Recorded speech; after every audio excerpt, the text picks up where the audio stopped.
दोस्तों नमस्कार। आज है 17 जून सन 2024 सोमवार। दोस्तों आज के एपिसोड में हम चर्चा करेंगे चीनी के न्यूनतम बिक्री मूल्य लगभग 30 से 35% बढ़ाने की मांग national federation of cooperative sugar factories ने सरकार के सामने एक प्रस्ताव रखा है।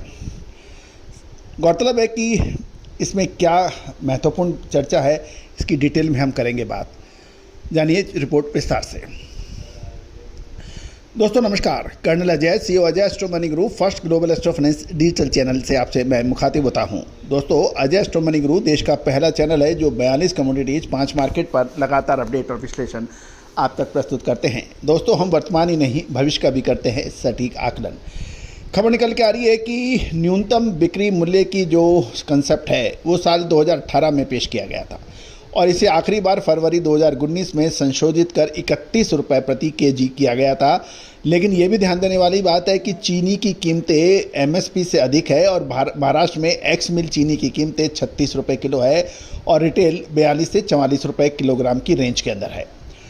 गौरतलब है कि चीनी की कीमतें स्टेबल बताई जा रही है, लेकिन चीनी मिल इससे सहमत नहीं है और वो न्यूनतम बिक्री मूल्य बढ़ाने की मांग कर रहे हैं। उद्योग निकाय national federation of cooperative sugar factories, जो कि देश की सहकारी चीनी मिलों का रिप्रेजेंटेशन करता है, केंद्र सरकार से चीनी के न्यूनतम बिक्री मूल्य को 35% तक बढ़ाने की बात किया है और इसे 42 रुपये प्रति किलो का अनुरोध किया गया है।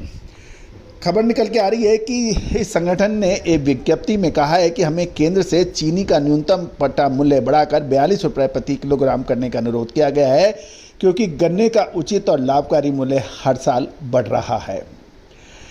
चीनी उद्योग के विभिन्न मुद्दों पर चर्चा के लिए पुणे में संस्थान केंद्रीय खाद्य एवं सहयोग मंत्रालय और निर्देशकों से संबंधित अधिकारियों की एक संयुक्त बैठक ऑर्गेनाइज की गई थी। इसमें हर्षवर्धन पाटिल ने कहा है कि फेडरेशन ऑफ आईएसएमएम के संयुक्त रूप से भारत भर के संगठनों ने एकत्रित की गई तथ्यात्मक जानकारी और विश्वसनीय जानकारी के आधार पर चीनी के उत्पादन की लागत की गणना की है और इसे 3 जून को केंद्र सरकार के संबंधित विभागों को भेज दिया गया है। उन्होंने ये भी कहा है कि फेडरेशन आशावादी है कि प्रधानमंत्री नरेंद्र मोदी के निर्देश पर तैयार हो रहे केंद्रीय मंत्रिमंडल के पहले 100 दिन के रोड मैप में चीनी की बिक्री मूल्य की वृद्धि पर सकारात्मक निर्णय लिया जाएगा। संगठन के अध्यक्ष श्री हर्षवर्धन पाटिल हैं।